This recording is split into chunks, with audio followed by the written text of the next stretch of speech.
Welcome to VASA Sports. I'm Uri Hosel. I'm Lance Falatongo. And here we look at sports through a South Pacific lens. I'm all about sweating the technique. I'm more about the data. Today's show, as always, sponsored by VASAislandapparel.com for gear that represents the South Pacific Island languages and cultures accurately and responsibly. Put on for the culture. Catch the wave at VASAislandapparel.com. And our guest today has a master's in multicultural education, Sac State double major in education and psychology. She's a current PhD student at the University of Hawaii, the founder of Brown Girl Woke, which helps Pacific Island youth speak and process through taboo issues, community role model, social justice advocate, and big sis, Maluseu Doris Tulifau. Welcome to the program, Doris. What's up? I was like, am I supposed to be cheering? What's up, everybody? Hey, we're definitely going to be cheering for you. Also joining us, Forrest Dodelau. Forrest, how you doing, brother? I'm good, man. Good to be here again. Always fun to be here with you guys. And I get to see Doris. We're in the lab with a legend right now, someone who's definitely doing a lot of good things. And we have the blessing that you and Eri are brother and sister. You guys grew up together. It makes sense, huh? It makes sense. I see it. And Eri's going to get us kicked off. Oh, yeah. So the first question, we just want to figure out the origin of Brown Girl Woke. What inspired you? What motivated you to not only start the work, but maintain that work? I was doing this during university, and I was never under any nonprofits. I was just going under, the institution, something that we should be going against, another white man prison, you know what I mean? So as I was doing the work, I learned during the time that if I was with one NGO that was PI, that I could only be with them. There's too much gatekeepers in our community where, like, even though we're all Samoan and Tongan and Poly, we always want to be with, represent only one organization or one community, one church, that kind of ideal, or your family. So I didn't want to be like that. So instead, I just stayed in the university and made all these different nonprofits help fund promoting higher education for Pacific Islanders. As I got out of university, I couldn't use that anymore. And I also wanted to make sure that all the work I did, I was the front line for it. I was giving credit to the institution, like I said before, when it was me doing the footsteps, It was me doing the footwork. So it's scary to put stuff like that on you, because then you become a leader, and then you also become someone that everybody goes to, which isn't easy when you can't save everybody. So definitely Brown Girl Woke was also started because I also didn't want it to be named a Pacific Islander organization. I wanted something that encompassed what I grew up on. I didn't grow up with hella Samoans, you know what I mean? I grew up with Black, Mexican, Natives, Asian, everybody. And I didn't want people to feel like they weren't a part of it. I'm sure we all been in poly clubs, and your Mexican friend was like, I don't feel like I want to be in the club because, I ain't Samoan enough. You know what I mean? You always have that one friend that feels weird going to the club, but is the most supportive. The one that always donates. They always say, get that white friend because they'll get you out of jail. You know what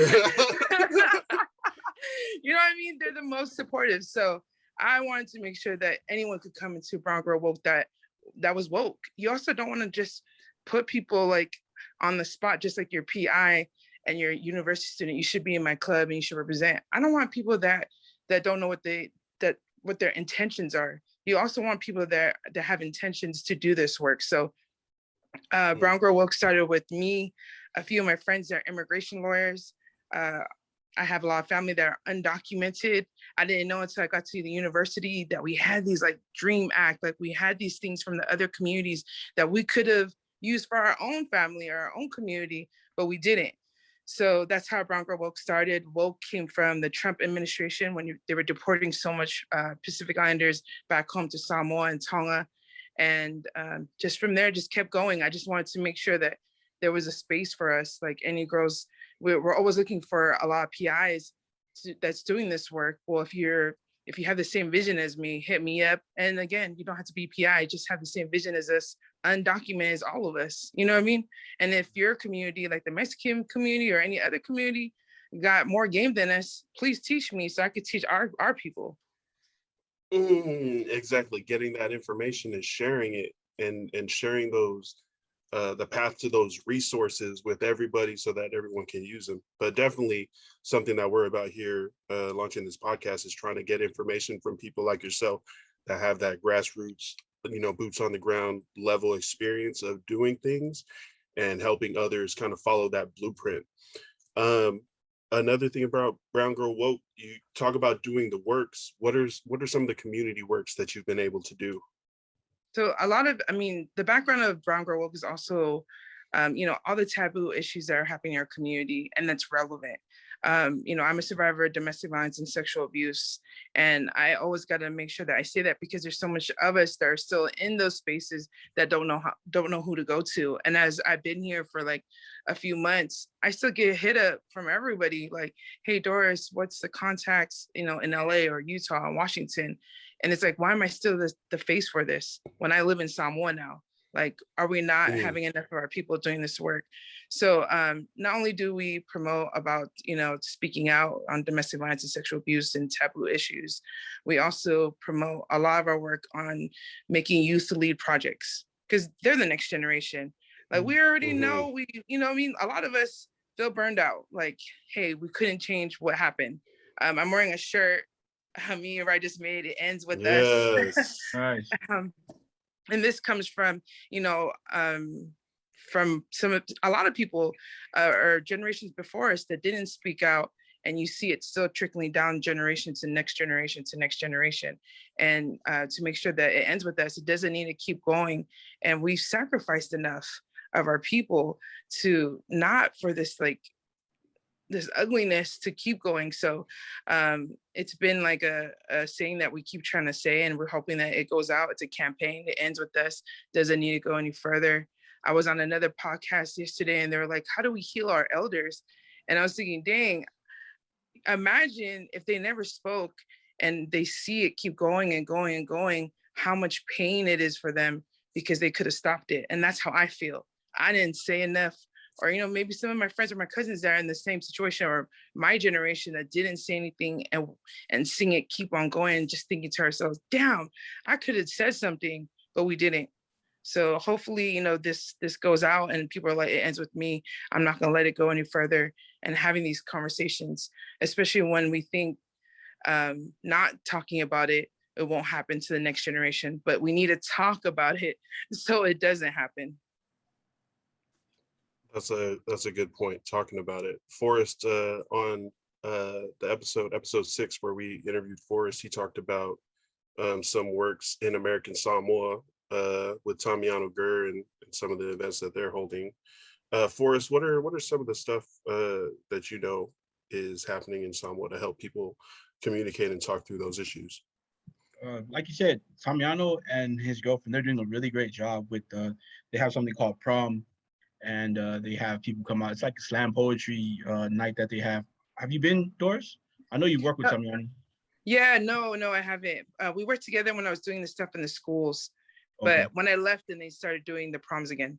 Yeah, so it's a way for all the youth to get out there and express what they're feeling without being judged by, like you say, your family or the people in your community. Because Doris touched on it too. I watched some of her interviews. It's always our cultural way to sweep things under the rug instead of address them.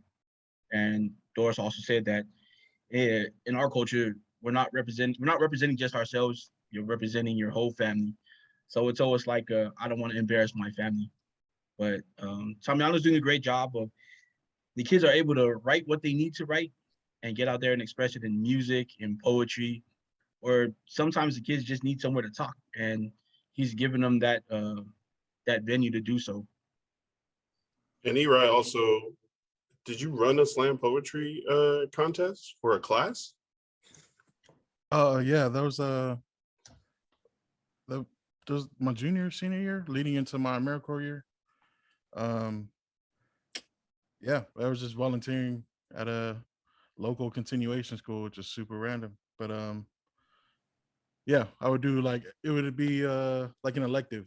If kids were already doing good and there were already established classes, they could do an extra creative writing class where I could help them out with any of their college admission essays, apps, or just within the essays that they were turning in at the time, or their creative pieces, which was super dope because the end of my senior year, we did a slam at that high school, and it was like the first time the kids from the regular high school had met. I don't want to say the at-risk youth or the troubled kids, but it was the first time they met each other and realized, hey, we got this in common. Your poem was dope, which was that was a dope it was a dope experience in college. Super. I didn't know what I was doing though. That was super. Hey, yo, You let's do never it. know. Right. You never know. That's how what you I'm find out, saying. man. Yeah, we never don't know know until what we we're got doing. money, and it's like, oh shoot, money got. Oh, you got to do a little stuff for this. We see you guys are definitely related, doing similar community works through these similar engines like Creative Works and helping kids speak out. Doris, like what are some of those events like? Is it kids just in their villages, or is it like a gathering of different people talking? What are some So of those like? So I work in American Samoa and Samoa. So I do similar things to Tamiano, except I'm in the schools. So I go into the schools and I work with the English teachers. I also have been able to train English teachers from high school all through American Samoa on looking at red flags, especially journal writing. And, you know, one big thing about American Samoa is, I don't know why this is, instead of them, I guess because they're still trying to figure out the levels of education, but journal writing is huge for English classes in Samoa, like instead of essays and things like that. But, you know, we won't talk about. But journal writing is huge. And a lot of the teachers were messaging me and saying that they were reading about their students talking about suicide and talking about, you know, issues that they didn't know how to, you know, how to talk to them about, especially when we, again, talk about our culture. We usually like tell their parents and we already know what's going to happen. You know what I mean? We know our own people. They're going to get fussy. You know what I mean? If they're going to they might get beat instead of communicate. They might be taken out of the school because their parents don't want them to, you know, anyone to know about what's happening. So one of the biggest things for me is like, if we know these things, then why don't we have a cultural like approach in the schools already? Like, you know what I mean? There should be systems already. And when I always ask kids, like when I go into the schools all over American Samoa and Samoa, I always ask the kids, well, what happens if you feel if you don't feel safe? What do you do? And they're like, we don't tell nobody. And I was like, why don't you tell your teacher? Or there's no counselors in American Samoa to Samoa. There's no counselors in the schools. You know what I mean? There's nothing like that. So like in America, we have counselors. We could go to our counselors, but we don't have that. So when you know that, I mean, nothing's going to happen, or they even have the idea like, if I say something, nothing happens. So, you know, and it's word of mouth. All the kids figure out like, nothing's going to happen. I'm still going to stay in the same, you know, nobody's going to help me. So definitely, if we know these things, I always promote like, at least have a teacher that they could go to. Like, can we just have one teacher? Can we get one funding to help one teacher in the school, or a teacher for each grade that they can go to? Yeah, a position. There's too much funding coming into American Samoa and Samoa not to have this. You know what I mean? It drives me insane. Like, how do we not have enough money? We pay for people from, you know, teachers in American Samoa to go to school at UH to get degrees. Why aren't we not making sure they're getting degrees? They're going to help us with the suicide rates. In American Samoa, it's almost 12 youth suicides and 18 in Samoa from last year to this year during the pandemic. And you see a lot of churches going into the schools. You see a lot of the community standing up and trying to make sure that, you know, the kids got someone to talk to. But again, it starts at the home. You know, again, your first teachers are your parents. And if your home is not safe and they're not teaching you, and you're just getting, you know, people coming into the schools and leaving, it's not enough. It has to be in, like, you have to go to the homes, and we have to figure that out. So as I'm doing this work, we don't have the resources. We don't have therapists on the island. In American Samoa, there's probably 2. Dr. Etta, big up to them and their task force on the suicide in American Samoa. And in Samoa, we only have 1 as well. Imagine having so much different intergenerational people in a country, and you only have 1 therapist. And it might not even be a therapist for, you know what I mean, like on mental health. It might be a whole nother thing.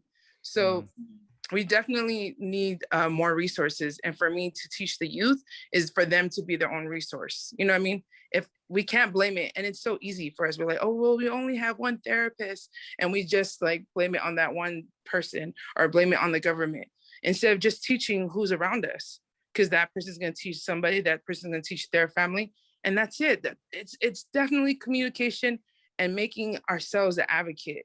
Like, you don't have to be me. You don't have to be someone that's going out there and speaking up, but we're all part of this. But you can know the resources. Like if somebody is going through something, hey, call this number, 211 in American Samoa. You know what I mean? Mhm. Just know what's going on. Be woke. SF, You no, guys- I really agree with that. We're the answer thing. You know what I mean? It's like you can only witness something for so long before realizing you have enough power to change it. Bet I'm gonna do whatever I can to change it. You know what I mean? Like you're gonna get whoever's with you, and it's gotta have that kind of tunnel vision with it, and it's super tough because I know you were saying earlier that like you get burned out. Our generation gets burned out when it comes to what we haven't done. You know what I mean? We're thinking so much about what we haven't done that we don't even muster up enough courage to make the next move forward, right? What are some of the biggest obstacles, I guess you would say, that you've run into starting the nonprofit, working it, out here in the States and Samoa? What are some things that like somebody who'd want to do a new community project or start a new nonprofit? What are some things that you're like, hey man, like this is not gonna be easy. You know what I mean? Definitely. I think because I kind of grew up in nonprofit world, so I kind of seen like the snakes, and I kind of see our people always working with the snakes. And it's like, why do we keep working with the people that steal money? You know what I mean? Why do we keep on having the same people in our church? We're gonna have this fool be the treasurer, and he stole money how many years, and we still elect him? You know what I mean? Ooh. So That should disqualify you. but I'm saying when we do this work, especially for our community as Pacific Islanders, we think we're so small that we could only work with them because they've been doing the work. And even though this fool's a snake, he's in all the circles. It's like, no, that's toxic. Cut it off. If we're not changing, you know what I mean? Our youth and our generation, or even my generation to the next, we're not dumb. We see it. And then if we see you with the snake, we're gonna think you a snake too. So we gotta change it up. Like I think my biggest for me, like and a lot of like nonprofits know, I think they with having Brown Girl Woke, I think they were just like, okay, Doris is legit, because we know that she speaks her mind and she's very clear. And I think I made sure for my organization that I didn't want to see like what happened with all the other Pacific Islander organizations, or church is an organization. You know what I mean? I didn't want to see the same thing happening with the people stealing money, and then they don't have no more organizations anymore. I wanted to change. So I think, again, like making sure, like, even though these are the same people at the same meetings, you don't have to work with them. You know what I mean? You don't have to like sit at the same table, or you can sit at the same table, but I'll just know, and then just be about it. Cause I've sat on tables and I've been asked to be in conversations with another organization that I didn't like, and I told them straight up, like, I'm not working with them. They're toxic. Because you also got to think about, these people are going to speak to the next generation, and if you don't trust them and believe in them, then why would you like advocate for another fool? You know what I mean? So the biggest deal with nonprofit, especially with Pacific Islanders, is like making sure that if you're going to do this alone, do it alone. It's not easy, but if you're trying to make sure that you want something that's going to change the world, work with everybody and work with people that have the, like I said before, that have the intention and the vision to change. And it doesn't only have to be our people. Again, we find support everywhere. My friend, like the people that support me in Samoa, they're not all Samoan. Like my grant writer is from Trinidad. You know what I mean? Like, oh damn, I got Rihanna. You know what I mean? No, but I'm being honest. Like, I think that was I think because I started late, I feel that, and I've been in nonprofit for so long, I already seen what I knew that was going to be hard for me. And the hardest, and I was like, okay, I'm not working with this person, because they're toxic to our community and generation. A positive is that you're going to meet amazing people. You know what I mean? You're gonna, if you're new to nonprofit world with the Pacific Islander community, you're gonna meet people that have been doing this work for 40 years and you're just gonna wanna be better. Like that's what happened with me. Like, man, auntie and uncle have been doing this 40 years, the groundwork. What's our next vision? Like we need to start having legislation. Like we need people in Congress to make sure that they fight for us when we need to. I always talk about this. I work with the Samoan deportees in Samoa. And when they said that when they got deported, it was a group of them. There was also a group of Mexicans, there's a group of Filipinos, and all their, like, you know, everybody that's a congressperson, that's a lawyer, that's an organization was out there fighting for them. But for our PI community, they were like, nobody. And they went straight to Samoa. And we had people deported that went to like freaking war. They were in Afghanistan like 3 trips. You know what I mean? Like you did that, all that for our country, for them to kick you out and no fight. So I forgot what we're talking about. I'm just doing the work. Going back to the nonprofit work with the people that you know that's gonna be your safety net. Don't fuck around, because you're trying to change the system. You're trying to change like our whole community, and it haven't been working, then I hope you're doing this to make it work. Don't be doing this just because you think it's easy. Like, oh, I want to do community work. It looks easy. It definitely is not. That's also another thing we wanted to ask you, to prepare people that are getting ready or believe they want to do community work. What is the mental and emotional capacity needed for someone on your level to hear all the Pacific Islander families' needs and struggles? Well, how can you prepare people for that part of the job? Like I said before, with like our generational curses, nothing is different. Nothing is new in our community. We all know what's happening in our community. We all know, you know, what needs to be spoken now, taboo issues. It's for us to be the bigger person and understand that there is stories behind this. Be empathetic. Like, you know, this person that's coming to you that, you know, I'm telling you, I must get at least 100 emails a day for somebody that's hungry, somebody that needs clothes, somebody that needs money. It definitely pops up on my feed all day. And then I won't get back to it until nighttime, and I just, you know, assess it. You know, the people that are just using you. It's like, oh, bro, you just trying to Right. You're just trying to get a free meal. It's just being real with yourself and the person. Like, choose your battles wisely, because it definitely will burn you out if you try to say yes to everything. So anybody that does community work, there's so much different spaces for you. You don't always have to be like the person that speaks out. You can also, if you're good at IT, if you're good at different things, we need all of that to do this work. I'm not by myself in Brown Girl Woke. I'm the face of Brown Girl Woke, but I have IT people, social media person. I have everyone. Sorry, that just I have a team with me. And if I didn't have a team with me, this is being for real. If I didn't have a team with me, then I wouldn't be able to do this work. So especially, you know, when you say the mental capacity of doing this work, it isn't easy. And I think we've been doing this for so long. If you grew up Samoan, you've been doing stuff for free and getting beat up for no reason. You know what I mean?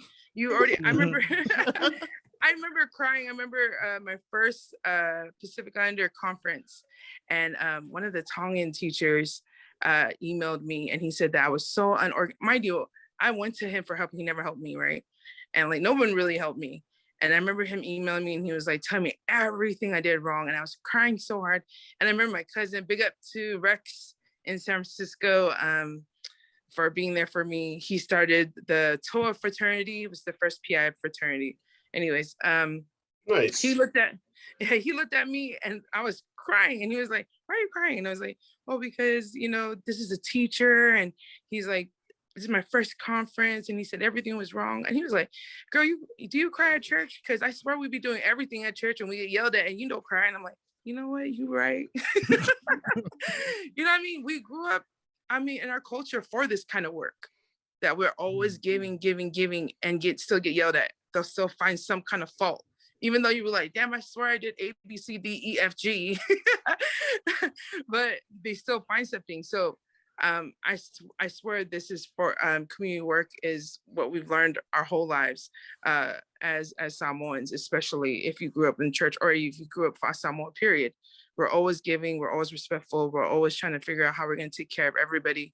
And Forrest touched on it when I talk about taboo issues. Like, we don't speak out because we're always not thinking about, the individual, but we're thinking about we're representing our family, our village, our church.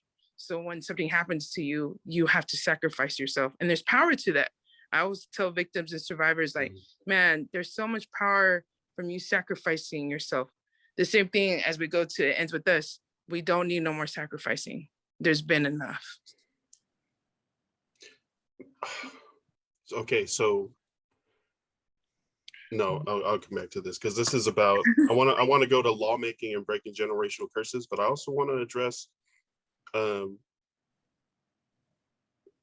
like you talked about, to address the youth suicide in Samoa, in American Samoa, to have a kind of a network of close friends or a teacher, someone that you trust and can talk to. What are some other ways that people can find trust in, others, or what are some other systems? Definitely, I'm going back to, because I just did a workshop recently with my youth on like safety people and who to talk to, and like, mind you, a lot of these young kids, they can have a safety network, but the people they think is safe might not be safe. You know what I mean? No, So not we at all. gotta talk about the basic, like, what do you think good character and bad character is? You know what I mean? Because, like anything, like, can't assume. You gotta go all the way to the basic, even though you feel like, dang, your parents didn't teach you, don't even go there. We're talking about trying to, break this cycle. So talk about everything to the very beginning. Like with my youth recently, when I did a workshop, I asked them, do they know what good characteristics are, or bad, or do they know what a good friend is? You know what I mean? Because we grew up, again, like some of us grew up very toxic, and you think you're not teaching your little brother and little sister, but they're gonna think it's okay, to have friends like that. They're like, man, my brother Forrest was with all these gangsters. And you know what I mean? And they were always there for them. They always ride with him. So definitely just teaching, not stop teaching. Like, again, we don't have resources in American Samoa and Samoa. So making sure when they do have a safety net, go even further. Like, why are these people your safety net? Do they know how to speak? You know what I mean? Do they know how to not trigger you or even make you in any worse situations? And we have a billion systems in our village. So it doesn't make sense to me. Like the saying goes, it takes a village to raise a child. In a village, we have the Matai system, the church system, the women community system, your family. You know what I mean? Like, how is it we have all these different things, yet we're still losing our kids? And then it's from there, those systems, that we need to start speaking to, especially church. And if all of us go to church, and we know this, if all of us go to church, we treat it like a hospital. You know what I mean? We're broken. Not all healed people go to church, right? I mean, I go to church when I'm like, oh my God, I need Jesus. I mean, being real, like, you know what I mean? So like, if a lot of our communities like that, and they go to the church to be healed, and we don't talk about the relevant issues, and then how can they really be healed? You know what I mean? Because I have a lot of people that go to church and just like, what did you do when this happened? Oh, I went to church. And what happened at church? Well, I prayed about it. We need to be more than that. You know what I mean? We need, if we know that, and Five Hours know that. And I've seen new Five Hours and new Falatuas doing these conversations. In Samoa, there have been like 5 Hours and Falatuas going and becoming counselors to nonprofits on talking about this. So, we have the system set up. We just don't want time for, to heal our community, because we don't think it's the first thing that we need to do. It's almost like we want broken systems, because that's all generation of that. Like, it's scary. If we're healed, then what happens? You know what I mean? I If can't things talk about go shit. right. You know what I mean? Right. You ain't getting money from me if I'm healed. That's what people assume. Just like, when me and I talk about this, like furthering your education, a lot of our people are scared, not because to further your education, but how long it takes. to invest in somebody to go back into school and then come back and take care of your parents. We're looking for that paycheck to paycheck life, you know what I mean? That quick money.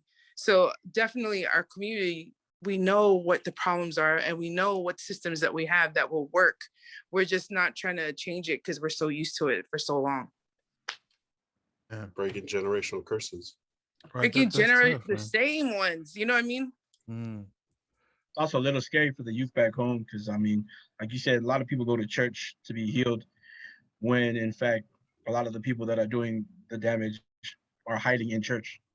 You know, same with the school system. So, I mean, I was a basketball coach and I coach girls, and my door was always open. I told them, you know, and I know a lot of parents were just, they were worried. You know, I mean, I'm a grown man telling your daughter, you know, if you have problems, you can come and talk to me. I get that. But they would tell their friends, and I would have girls who didn't play basketball that I didn't know would come and ask for help.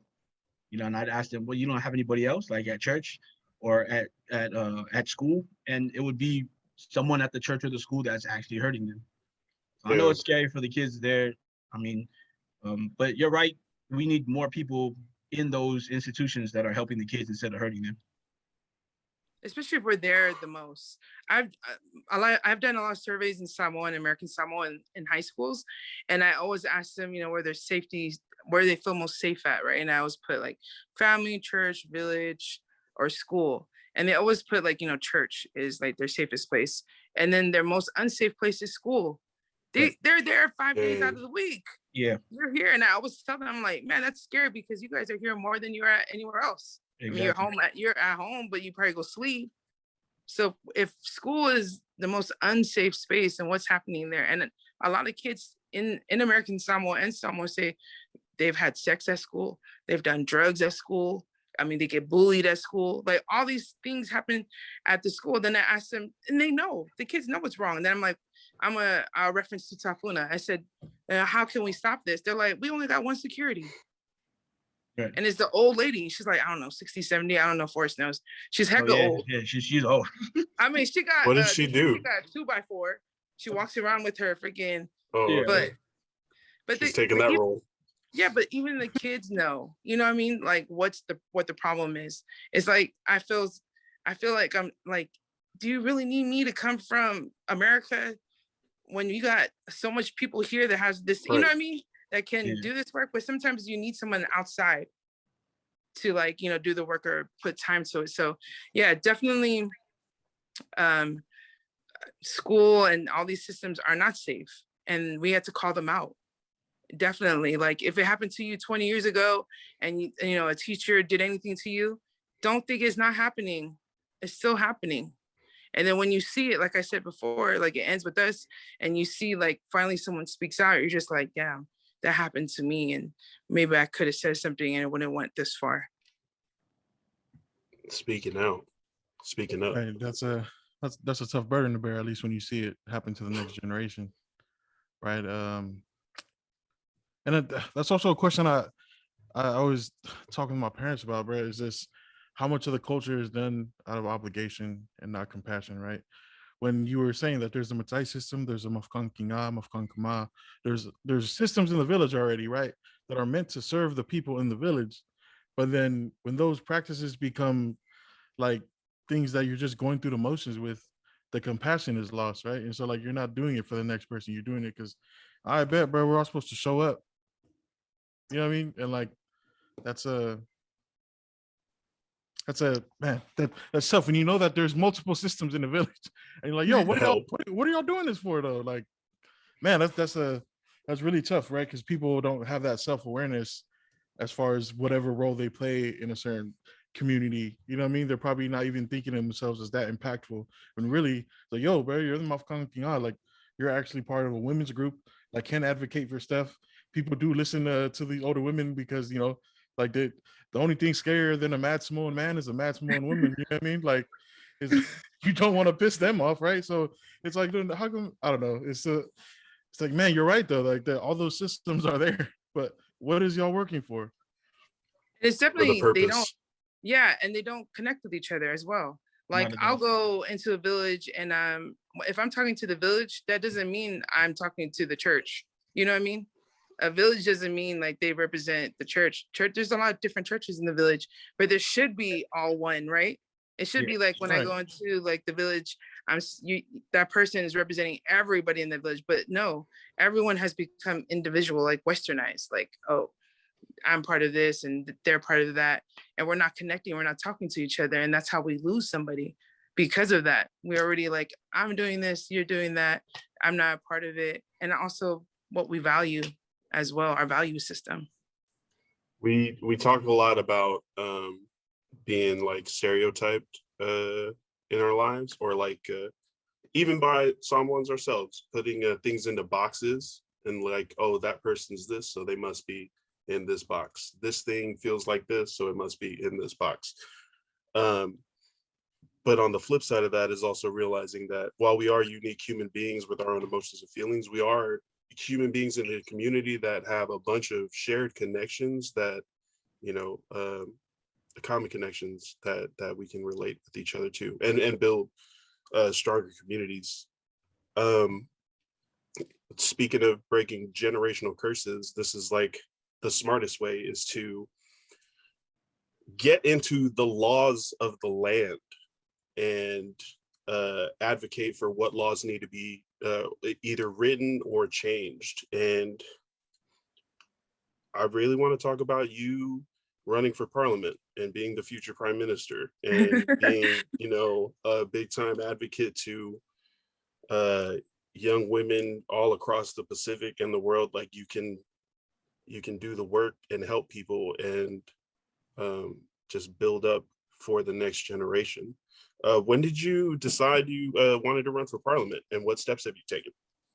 So I knew when I first moved to Samoa that I wanted to go into parliament. So not being a prime minister, just go. But hopefully all the way. If you're gonna be on parliament, you might as well be the prime minister. Yeah, right. So the steps are like, I found out when I first got there, like so in Samoa 2013 they passed a law where parliament has to have 10% women. So from 2013 till now, and if you've been watching politics, it's been going crazy on the mathematics of 5. What is 10% of 50? And it's not 5.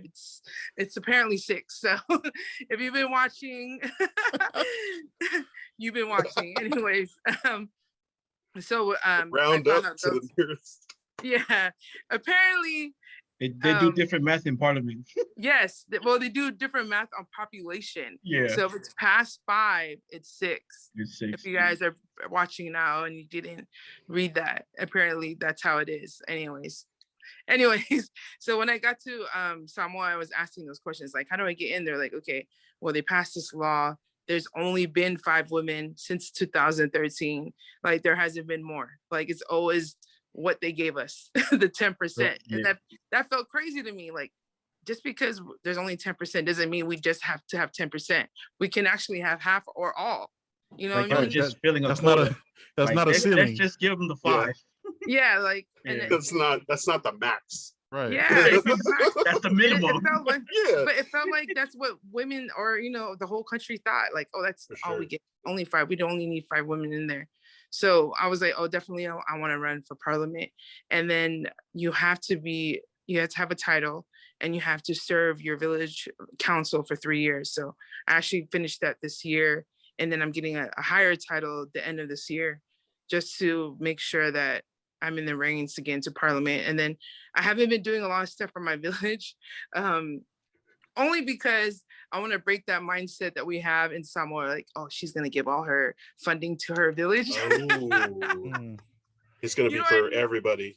Right. But, that's going to be the first thing people are going to think. They're just waiting for one of my programs to be like in her village, and then be like, see, put to her village. So I haven't even helped my own village because of doing this work and trying to break that mindset that we only help ourselves. So it's also helping me when my next title to go give back to my village and not have those kind of, like, I've done enough work in Samoa for them to know that I'm not only about my own village, I'm about everybody.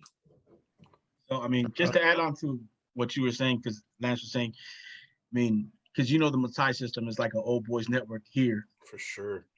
How hard is it for you to get things done when they look at you, I mean, basically, it's just another lady, and it's just another title. You know what I mean? I'm pretty sure it's pretty hard. Yeah, no, like right now I'm just with my own family. So you know what I mean? So it hasn't been hard. Definitely when I get to that point where I'm running for office, I want to see myself sidelined. I'm going to see myself not even invited to the thing. You know what I mean? I could already see it, being prepared and not being oblivious. Like, oh, they let me in. You know what I mean? Don't keep your hopes up. Like that's just what it got to be. And I already been in situations, and I'm happy that I do have my Thai title, where I was supposed to speak at a huge event in Savai'i in front of all these Blue News and women committee leader representatives. And before I spoke, they were like, "Oh, do you have a title?" And then when I said, you know what I mean, and I was like, Yeah. I did at the time. So you know, and they weren't even checking your credentials. What they were doing was making sure that there was a way they couldn't make you speak. Like if there was a way that they weren't gonna allow you to speak, yeah, you would think oh my gosh, man, our vote would have asked me before, or the 2 weeks before I went there, but they gotta put it on the mic, like stop, look at me, you know what I mean, and be like, yeah, like we had like a whole like discussion and meeting about this, and we were on the boat for 2 hours from Upolu to That's petty, bro. What? Right, that's what they were doing. They last minute they were like, man, do we really have to let her speak? Let's ask her, does she have a title? Yeah, man. And I know it's just, again, being 2 steps ahead of the game, and we know our people are petty. You know what I mean? Like it's just what it is. And I think when I went to Samoa, I was getting like no love. All the doors are getting closed. I was like, I'm leaving, Dad. I'm tired of this. I did enough. I don't need to start over. I did enough work in Cali to come to Samoa and not be treated like this. And then you just go back to realizing, to being the bigger person and knowing that they want you to earn it. You know what I mean? I'm at 3 years and everyone loves me. But trust me, they made me, I felt like Jesus walked. They made me sure I was on the cross. Oh man. I'm telling you, like, and I feel like that's how it is with VASA more. Like, you're never enough, and they're gonna test you through everything. And once you finally get past something that lets you a little bit in, but just for your own self, you know what I mean? Be prepared. So what village is what village is home in Samoa? So I don't live in my village. So I live in Suisenga, which is like 2 villages away from where my villages are. So my mom is from Banganga and Malia, and my dad's from Lepa, where the prime minister is from. Oh, Lepa. Prime Minister connections. Lepa City. What do you rep in American Samoa?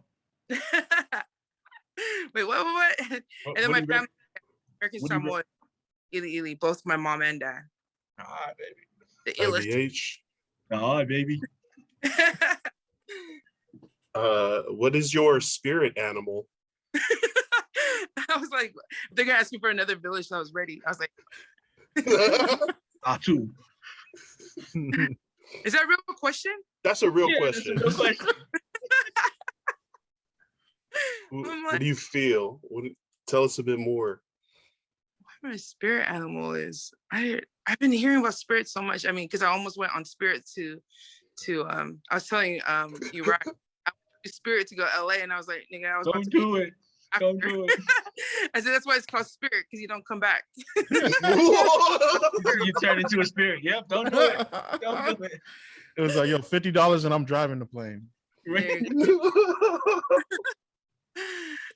I definitely would say I am a lion, I guess. Yeah. For, like, unfortunately, me and Forrest grew up together too. So like I've been through a lot, and I've never let my guard down. I keep going. So definitely. That's exactly what I was thinking. A lioness all the way through. Like it hasn't changed. Like even though I kind of like, or I am still like a party person or whatever, like people see me in different settings. I'll be at the concert. I'll be with you'll see me one day and with Fiji and like Common Kings, and then I'll be doing community work. And then people just don't think those things go together. But it's like, we're all the same people. You know what I mean? It's just using our avenue to make sure that we talk about it at every level. And if like we talk about using spoken word, we're people that are entertainers as well. We're not only that, but if we use entertainment a lot, we need to use that. And and it goes into your houses and you're listening to it, and it's something that brings your family together, then why not use it to talk about taboo issues? Amen. Balance. Creativity. Yeah, so we see Brown Girl Woke was an initiative to empower young men and women about taboo issues in the culture, right? But since you've been in Samoa, you've done so much more than that. Were you expecting to play a bigger role, or or were you trying to stay in your lane and realize how wide the lane is, or did you realize that it's so many things needed attention, and bet I'm gonna do it all? Well, I did get wider. Yes, too. Never. No, definitely, like, the intention's always trying to be better. Like I said before, when I talk about our PI community, especially in Cali, that's been doing the groundwork for 40 years and they're still doing the groundwork, I definitely always seen myself going higher, because we need it. We're not there yet. Like Lance was talking about, we need to be in Congress. We need to have these spaces so we could change laws and policies. I'm not even there yet. So yeah, definitely, as much as I've been doing more humanitarian work, it was never my intention just to stay, my intention is to stay in my work on making sure youth are trained up, but definitely my lane is going higher and higher. And so we make sure that we have spaces that we're changing, like these old laws. Like, a lot of people don't know, in Samoa, in American Samoa, they haven't changed the laws since colonialism. Like, it's crazy. The deeds, I mean, one of the biggest things in American Samoa they talk about is, what is it called? Do you guys know what I'm talking about? Session. Yeah, the deed of sessions. Like, it hasn't been changed. They've been lost their lands, and we're still not doing something about it. The same thing in Samoa. There's, until 2013, with the UN coming in, they just changed laws on child marriages. You know what I mean? On protection of rape. 2013. That isn't that far. That's like what? It's not even 10 years ago. Yeah. And with the deed of session, it's still ongoing. Yeah. I don't understand why we're not talking about it. We think we're safe because ain't nobody looking at us. We're okay. We're islanders. We didn't already sacrifice so many of our people to the military. Hey, when they need the land, especially during this time, and they need your harbor, we're gone. Yeah, exactly. What is that, deeds of session or deed of sessions? It's when the United States came back.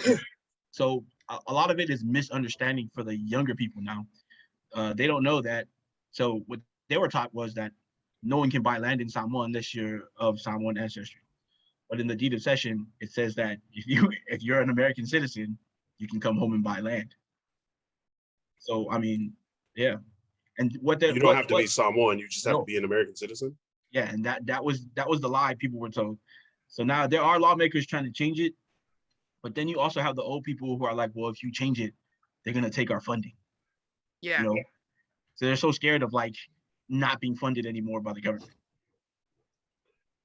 And this is like, I think about that with other communities, like, with the Hawaiian community as well, when they try to like do solidarity and like go against, being under the states, but you're going to take all your, all that American money, especially in American Samoa too, where a lot of us go into military. We need those, like, we need the doctors, we need to get out and go to the hospitals. So there was also a big thing where people in the military were trying to, make change nationals to citizens in American Samoa. Again, it goes to get scary again, then that makes the land even more, like more like inviting to like come and take over. So there's a lot of things that a lot of us are not woke on just because no one's teaching us. But then again, like we talked about earlier, we don't need people to teach us all the time. Freaking read a book. What I mean? Like, like you something, go back home.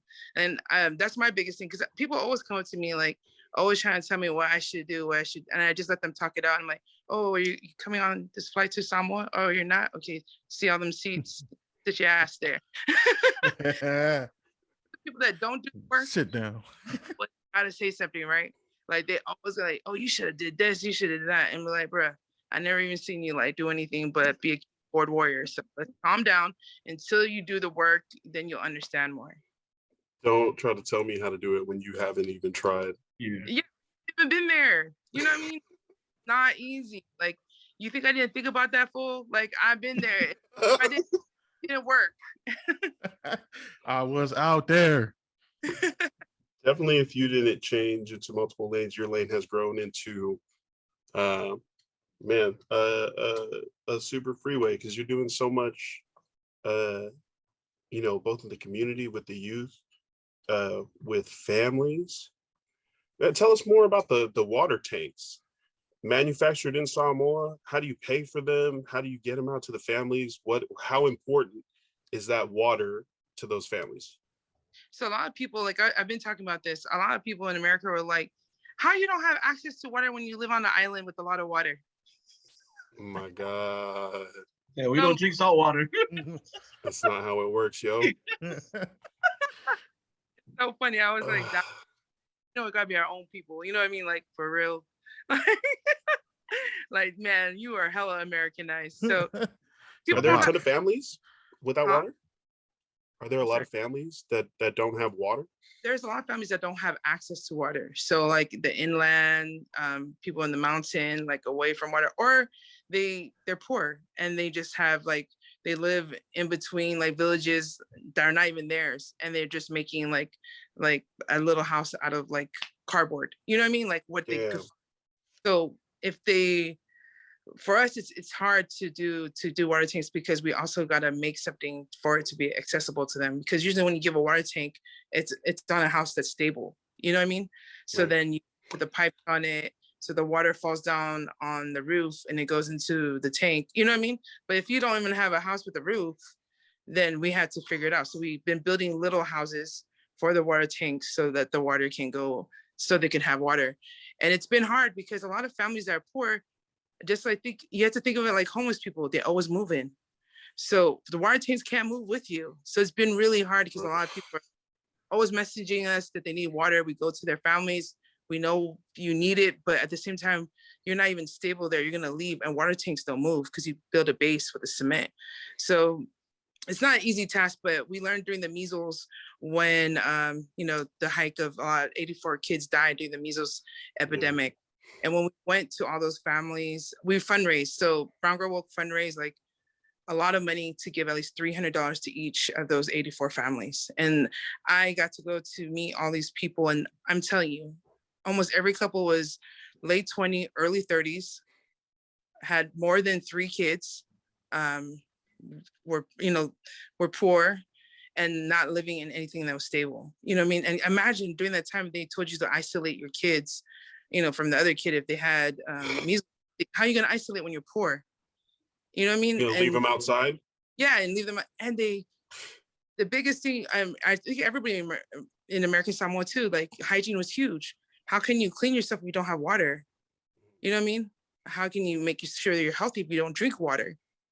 And even for myself, it's educating me, because I was thinking, we're gonna give them this water tank. How's it gonna make sure that it's gonna take care of them? So water tanks last 10 years, last a decade. And I literally watched the family use the same water to wash their dishes. Then she did her laundry, washed her dishes, and she either gave the water to her plants or to her animals. And I was like, dang, and here I am. You know what I mean? You just think about yourself like, dang, I'll be over here taking hour showers and crying over hot water. Chilling over getting burnt, just like, oh. Like, I'm over here, and they make sure that they don't waste water. Like, I've seen the families make sure that they make the water last, because it's a 2,000 liter tank. And like, if they share amongst themselves, you get scared that there's not going to be a lot of water, because it doesn't rain that much in Samoa. But we also hook up with another company that fills up those water tanks. And that's, again, for me, I didn't know that until like people were complaining, like, how are you going to make sure they got water? I was like, oh yeah. Just like, I didn't know what I was doing. Like, don't worry, I'll make it rain. Does it rain that much, huh? It's hella hot. I asked Jesus on Sunday. He said it's gonna rain. Don't worry. Thank you. So yeah, definitely with the water tanks or anything that we were a part. I actually didn't want to do the water tanks at first because I knew we didn't have the capacity. And that's, again, learning. I don't want to be burned out. I don't want to add to, you know what, I'm already doing well 100%. and give like 10% to this project. But somebody donated. Big ups to Poe Savea, Samoana class of 1996. You and Uriah probably just born. Forrest and I was like at the ball. Yeah, at the bar with Poe. Shout out Poe. Brown Girl Woke Vice President, PR person. Hey, Capoeira. What belt is he? So he's from Casa Samoana in 1996, and they donated the first water tank. And from there, it went crazy. And then just the awareness, telling people like, that's how much people need water. Like they use it for all these things. And if they don't have it, imagine what they had to go through. So from last year to this year, we've almost got 20 water tanks. Big ups to Vanessa Tanuvasa, Victoria Tanuvasa in Utah, who's a real estate agent, who every time she sells a house, she buys a water tank. And she freaking, she 8. So she sold 8 houses. She sells houses. She sold, you know what I mean? So big ups to her for just choosing as one of her causes. That's hard, bro. That's hard. Yeah, like that's the goal, right? To get there, to be able to do that. So yeah, it's been amazing. How much do one of those water tanks cost? What is the damage on those? So a water tank is manufactured in Samoa. It's also, we have 3 and only one of them is a Samoan local business, which is who we go to. It's Tank Guy. They also give water tanks to American Samoa because I think the Craigs are also there. So it's the Craigs family. Yes. They're a big Mormon family. They're American Samoa and Samoa. We work with them, and it's $2,500 for the tank that we give, and it's a 2,000 liter one. But that comes with the little house that if they to catch the water. To catch the water if the families don't have a stable home with a roof. And then it goes more, it gets bigger and bigger from there, but we just do the 2,000 liter. What are if people are interested and touched by your story and interested in donating, what are some ways they can get funding to you? So definitely go onto our website, browngirlwoke.co/donate or /groceries or /water tanks, and it'll go straight into our PayPal or our Venmo. We also do a grocery project that also became bigger. And I think, you know, when you guys talking about like I have a lot of different things going on, it's me trying to make sure that it gets bigger. So we started with groceries, and now we have a food bank, and it's the first bank. You know what I mean? Yeah. So it's always next level. It's not me trying to like do a billion things. I have the same projects, but what can I make it better? So like, you know, the water tanks is definitely something that's sustainable, and, you know, to develop our countries, like always thinking like that, what's going to be sustainable and what's going to develop our people. So water tanks is 10 years. That's going to develop our people. Groceries, it can only last so long. We live on an island. I know people are like, Doris, why do you even have a grocery project? They live on land. And I always tell them like, okay, it's like owning a house. You got to maintain it. Just because we own land don't mean we could buy the seeds or have the water to grow the plants or can take care of it. Not a lot of people have plantations. I mean, you go to American Samoa, you don't see no farmers market. I don't even know anyone that does plants. I don't even think Forrest does. I do plants, but Whoa, tell me more. Well, that's a whole nother episode. That's a whole nother way to make money for the island. But no, grassroots. Yeah, that's grassroots. No, definitely people hit me up and just, again, with the scams, like, why are we doing groceries when they live off the land? I'm like, okay, I don't know if you guys be watching too much goddamn movies, but and not everyone got a cow that they can kill or raise. We don't have pigs running around outside there. Okay, shoot that one. No. For real. That's what I can't believe in 2021 I still get these type of questions, and that just shows that we don't have this bridge from the island to America, where our kids are still listening to those stories. Like I see with TikTok, I'm like, dang, they still talking about stuff that happened 500 years ago. Yeah, exactly. There is. I think that's the misconception between the people here is that people back home can just live off the land. Like, why do they need money? Why are they getting funded from programs here? And they think that it's just easy to live off the land. Like if they were to move home, they could go fish and plant stuff and they'd be okay. Like, okay, try it. I promise it's not that easy. Try it. Yeah, it's not easy. Climate change real, motherfuckers. Like the water's not the same. The sand's not the land's not the same. So when people go fish, they don't fish like it used to be. Like you could just fish right there and you could get 100. You know what I mean? You don't even need to go eat. You got to go all the way out now. Yeah, go all the way out there. We don't have the boats for that, and we don't have the equipment for that. And that's climate change. And even like, so when people say stuff that like that to me, I'm like, man, I don't even have the time. Like, it's not the same. Like my dad comes back and he's like looking for all these type of fishes that he used to eat. We don't even have them. No. You know what I mean? Yeah. It's he was, you know, in Samoa, he remembers doing the, oh my God, now I forgot. The coconut for oil. What's it called? Copra. Yeah. Oh, yeah. He was telling me, he was like, man, back, because my dad hasn't been back home for 40 years. So he's more New Zealand, like he grew up in Samoa, raised in New Zealand. So when he came to Samoa a few years ago to see me, he was like, man, when I was a kid, coconuts were just like everywhere, like you could hit your head. I was like, oh, wow, that's crazy. And it's just from a lot of people coming to our country, taking all our plants, colonialism, climate change. So no, people, it's not easy. No, it's not. So all the colonialists and all those people that came and took all that, they made money off the island and dipped. Yep. Pretty much. Oh my gosh. Bro. Like what they usually do. Systems for themselves. And yeah. Take and go to the next. You said with the natives and the Hawaiian community, when they finally got their laws and got their land back, they gave them the land that fucking sucked. You know what I mean? Like they took over the, you know what I mean? They you see the homestead lands in Hawaii, they're probably unlivable, really. Yeah. Really? It's late for them to finally get their land back. And they, with their reservations, like they do casinos, but yeah, you want to go do a casino on the high ass, but you know what I mean? You walk out and you, so definitely, you know, to all the people that don't understand what happens with colonialism, you read a book, not TikTok. don't watch a movie that they made. Is Samoa considered a third world country? So Samoa is considered a third world country. That's why we have UN in Samoa, United Nations. I mean, so, I think that's something people forget or don't know about Samoa, right? They think it's paradise. It's a beautiful island in the middle of the South Pacific Ocean, right? That also goes to the fact that people, Samoa, but I think American Samoa is more visible to a lot of the people here. So when they think about Samoa, they're mainly thinking about American Samoa, which should also be labeled a third world country because of the medical wise there. They definitely should be a third world country because of medicine. But I think that's why people, when they hear Samoa, they think American Samoa, not two different countries. Okay. What else are you saying, Ira?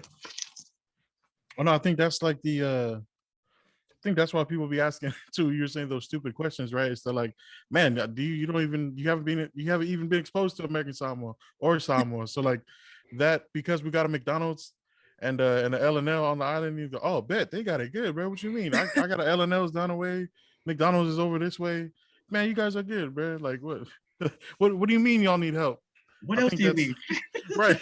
It's like I think that's the reason, you know, a lot of people are not, I don't want to say uneducated, but aren't exposed to it, right? It's like they only see what's at face value, but they don't see what's behind it. It's like, yo, man, when you're taught to depend on that, there's no self-sufficiency. You know what I mean? They took all that. They took all ability to be self-sufficient when they took the crops and made money off the crops and then dipped. And now, too, I remember you were telling me during the pandemic, there were still food shortages, even with people who did grow kalo and fa'i, right? Because people think that, oh, that's what poor people eat. But like that's what Samoans and Islanders cash out for out here in the States.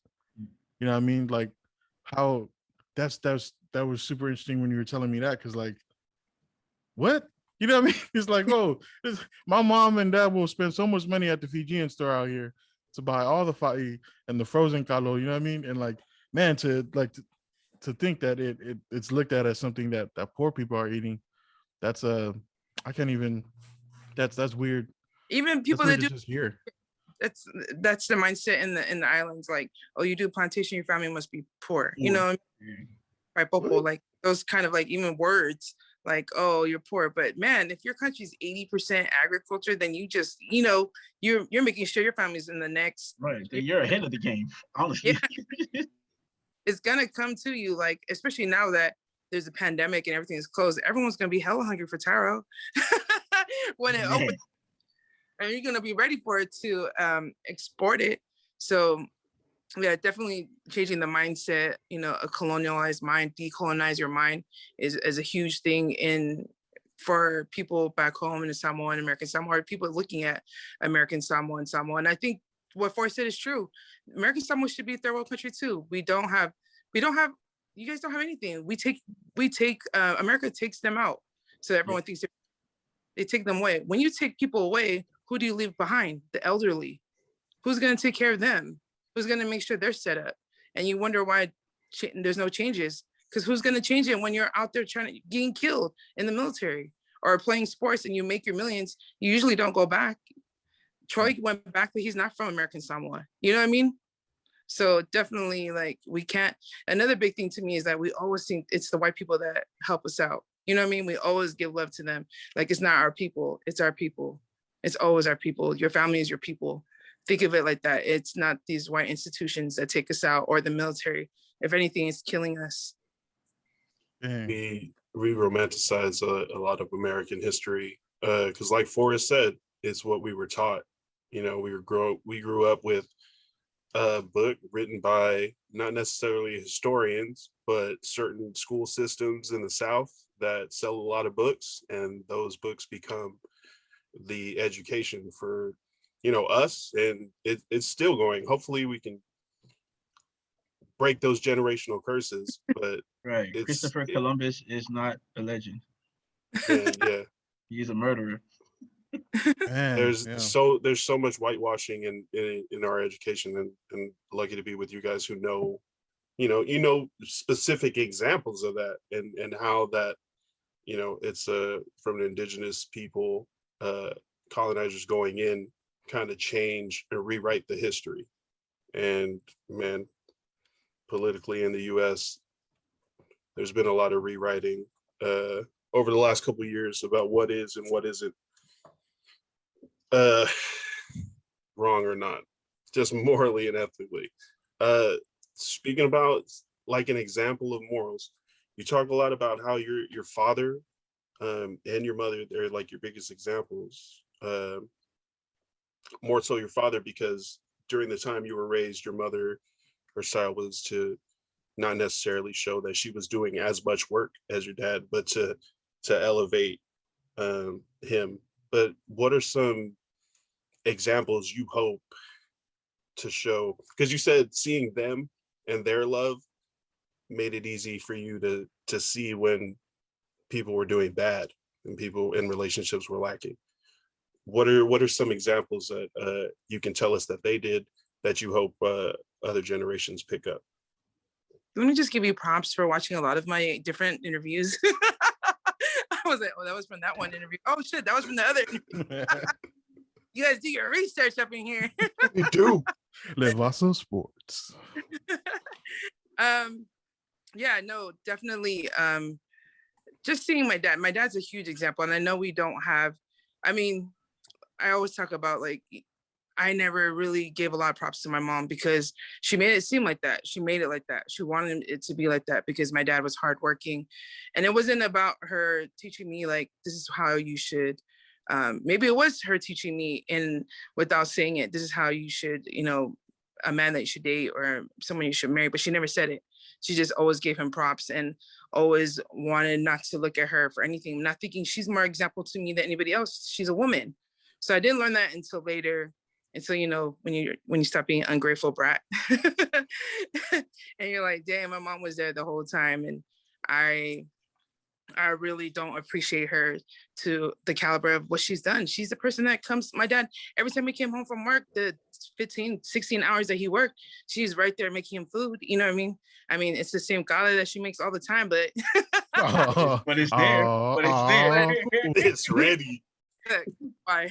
But my mom was always there. So we gotta make sure we have those balances because that's what we teach our women, is to always, you know, submit to men for what reasons and not having those conversations. But we 4 generations down, we shouldn't even have these problems, and we still have these problems. Like, I'm first generation Samoan American. Okay, so like the next few generations that have been here and they still have these problems, is like, dang, why are we still not speaking up? Why aren't we still teaching them again about good characteristics of people, of roles of people, you know, what role of father, mother, aunties, uncles. And it's crazy because so much people outside of our culture, our community, always like, someone's just so family oriented.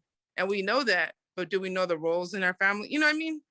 We definitely know that, but do we know the roles and the respect? So yeah, I am a daddy's girl, hashtag daddy's girl. and I say that because my dad has always been there for me in the hardest times, in the good times as well. And just promoting women to see that, to see like not taking people for granted in their own household, and to always uplift. I don't know where I went, but it's hot in Modesto. It's 104 and there's no AC on right now. Oh, man. Work together, have your parents work And- together, or work together with your partner to do good things. There's no AC right now. Oh no, that's crucial. Two, here you talk about decolonizing the mindset, right, and changing the mindset. I remember us talking one time. You said you're listening to a lot of James Baldwin lately. Some other, you're heavily inspired by like the Black activists and authors, civil rights leaders, and it's dope to see you following in those footsteps, right? As far as your inspiration, right? Who are some of your, I guess, favorite authors, civil rights activists that you follow, that you try to emulate? Who are some of those people that inspire you the most, or that keep you going? Again, like I always look at history because, you know, if we don't know our history, it repeats itself, right? So definitely, you know, we must have been going through this, you know, before. And just looking at other communities, I couldn't find enough information or, you know, books on our own people. So the Black community has always been something I always watch, listen, and read. So Malcolm X and, you know, like people like that, all his books, everything that he, even like all his interviews, you know what I mean? Even James Baldwin, like all his interviews, I watch it all on YouTube. Or even Martin Luther King. They were all great speakers for me. So, and they're all male. Like I could probably think of a few female, but to be real, that's who I always listen to and I watch, because I want one day for our community to be like that we do marches. Like we're still not there. We see other minorities, maybe the same size or even less, doing marches, and I haven't seen us do that. So I try to see like, what are they doing that I can set it up where we start pushing on, like talking about the, you know, deeds of session one day. One day it's going to be, one day soon, people are going to come in and take over American Samoa, or what's happening in Samoa too. So definitely like reading people that make you want to do more work, or examples of, again, like I said, what did they do that I can do or I can emulate to change a whole community? Female representation and empowering young women in your career, in your history, and the data that you've collected from villages.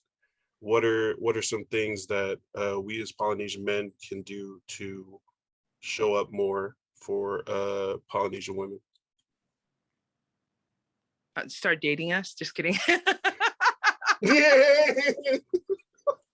Ooh, I think we've tried. Relationships. Forrest. I think we've tried.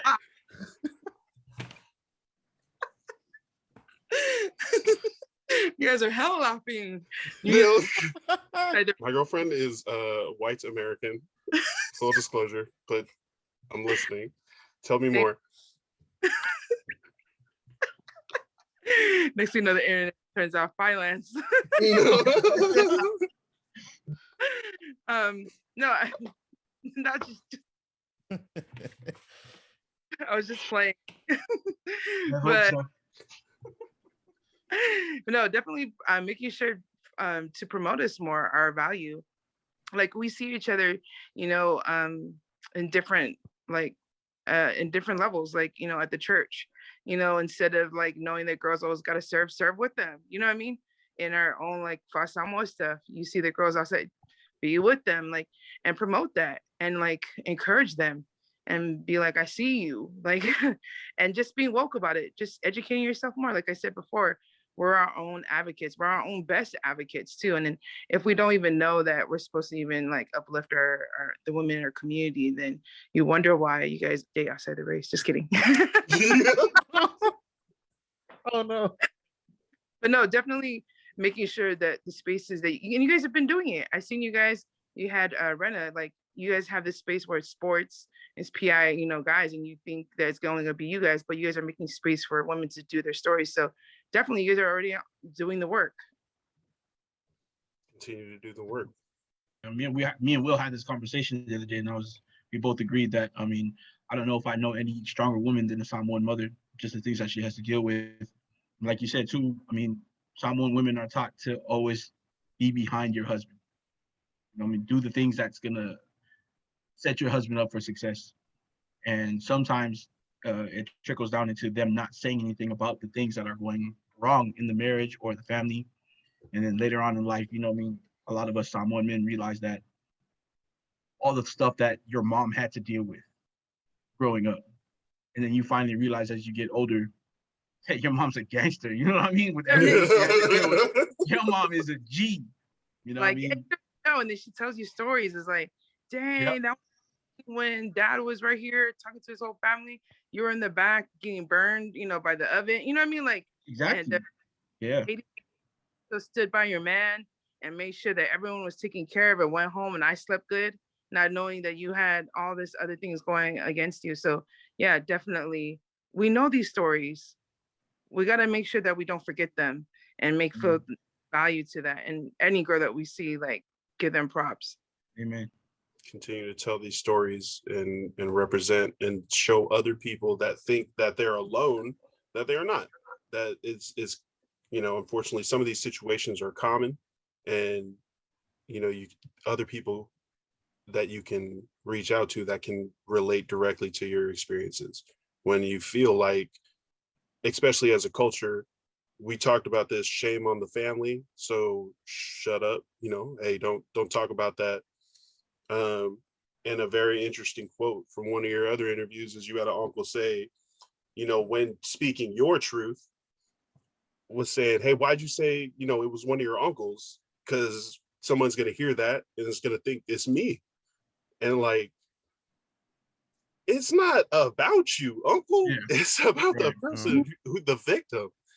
And that just goes back to what we're saying. Like, we know that when we represent ourselves, we represent our families, and our families see the same thing. You know what I mean? They put that on us. It's not like we just have this idea, like, I ain't gonna talk because I represent my family. Your family also they're gonna be like, how dare you speak up? You know what I mean? How dare you talk about us? We're not saying it just because we think our family, you know, we represent our family. They'll come for you.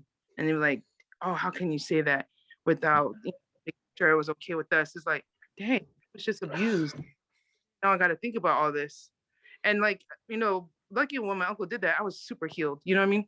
And it just happened last year. You know what I mean? Like, not even that long ago. And I've been doing my story for like 10 years now.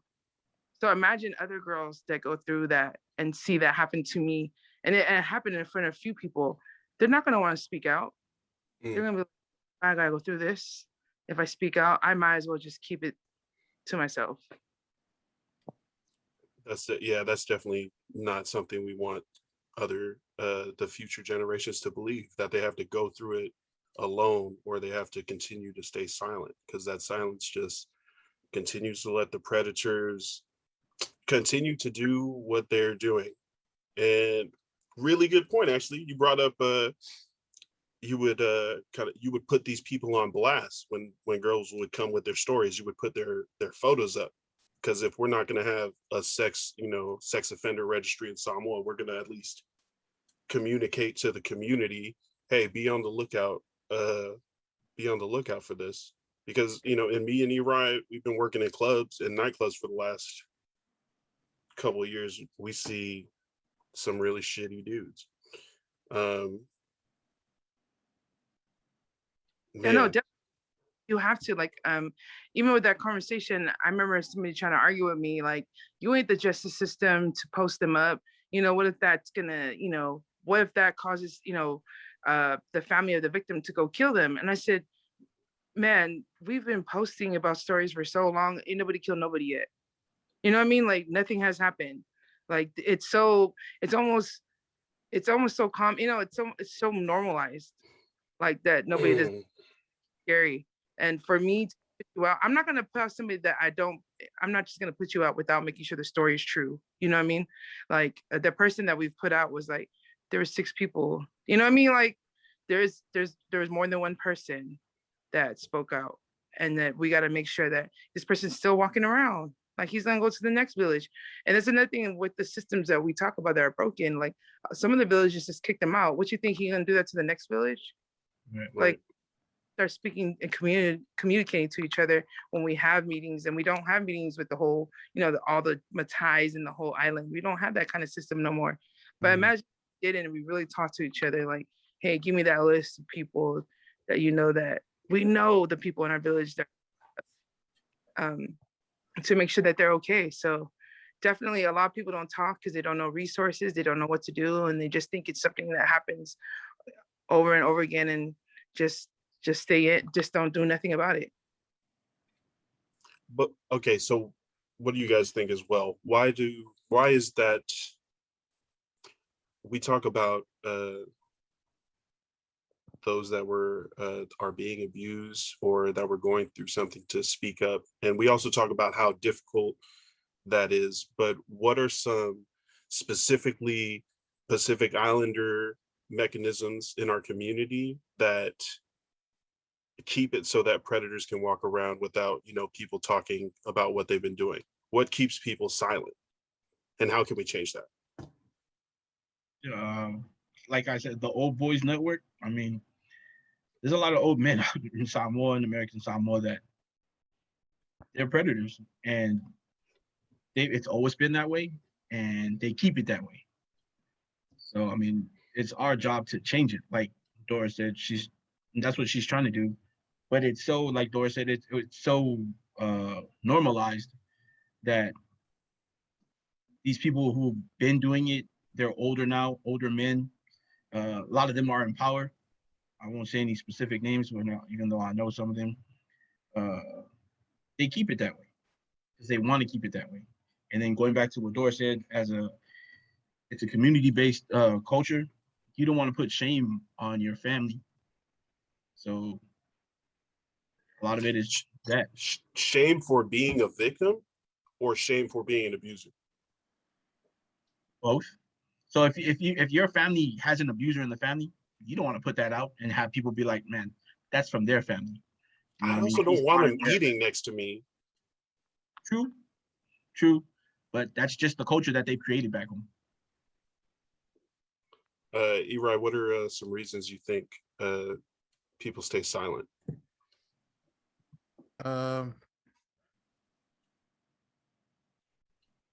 It's tough for me, bro.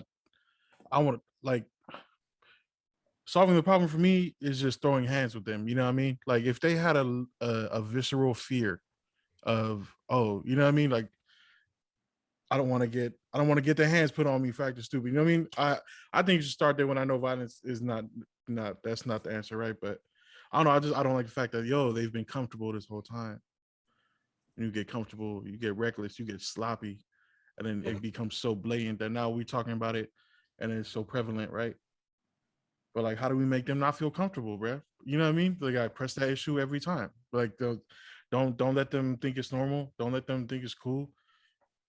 One thing my older brother Va told me, bro, is it's the green light. It's just growing up in the hood, bro. When it's green light, it's when it's green light, it's anytime, every time, anywhere, everywhere. You know what I mean? And that was originated from a place of violence, but I think we could try to push it towards a more peaceful alternative as far as anytime, every time, anywhere, everywhere. It doesn't have to be these hands. I think it could be accountability anytime, anywhere. Therapy anytime, anywhere, every time. Therapy, you know what I mean? Therapy, green light. Communication, green light. Is that a Modesto thing? Red light, green light. I don't know, bro. It's just, That's it's an just E-Ride green light. thing. I don't know if it's just a me thing. I don't know. Two knows the green light. You know what I mean? I'm just so weird. Like, really? It was it came back up more times than that. That definitely sounds like a John Akapo thing too. Yeah, there you go. Hey. Shout out John. Queen Bee. What else we got? What other? I have so many questions I need to. Really, we already touched on so much things about why our community lets this happen, and it's definitely because we let it happen because it happened to us. It happened to them, and we didn't do nothing, and we're so used to it. And like, why am I going to change it now? And we've made it almost like a rite of passage, which is scary. That this could be a common discussion amongst, could like, oh nigga, you got raped too? Me too. Yeah, You know what I mean? Damn. It's like, oh, your cousin, your uncle, like it's never really outside the family, right? It's always like in the family, it's always at the home. So like, just to put data, because you're into data, 90% of people that have been abused are abused at home. They know they're abused 90% of someone the you time. trust. These are the Yeah. stats, 90-90.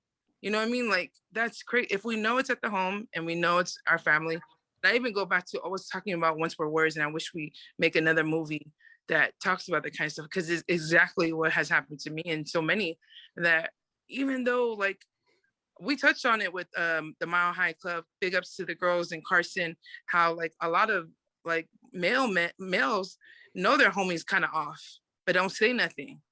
You know what I mean? They see like the things that they do. You know, they bring in high school girls and like, bruh, that's not your little sister. You know what I mean? Like you see the red flags, but you don't say nothing because it ain't none of my business.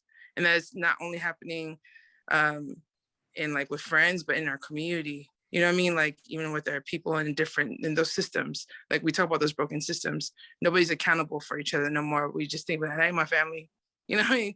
That let that kid do what he's doing, let that whatever happens, that has nothing to do with me. When it used to be about everybody, everyone was in your business. Like I remember I could get beat by anybody. You know what I mean? My aunt could beat me up. But now with these kids, I can't even hit these little brats. You know what I mean? Because it's different. Because we think about what happened to us and like, oh, I'm never gonna let that happen to my kid. But really think about, did you deserve that discipline? You probably did. And they were just looking out for you. The same thing as we talk about sexual abuse. If that happened to you and you can stop it, or from someone else, try to figure out, we don't have the answers. That's why you let it go. We're not gonna have the answers, but we can find people that have the answers. You know what I mean? We could have someone come in and speak for you.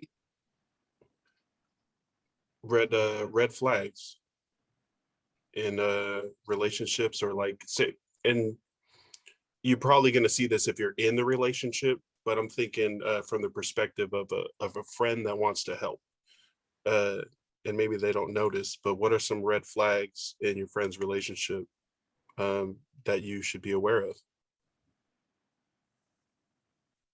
Yeah, see me or you guys trio. You guys as well. Red flags in relationships. Oh man. Toxic, manipulative. If you're speaking like, so I guess I'm going to do this on the podcast. I recently, over December, I don't know if you follow my page, it is pretty positive, but in December, I had a friend. We knew each other for a while. We had like a relationship for about maybe 3 months, and then she left and she got married. Her husband was in the military, Polynesian. She called me November and told me she was getting abused. And I should have saw the signs. Like, she was making excuses for him. She stopped doing normal things that she used to do.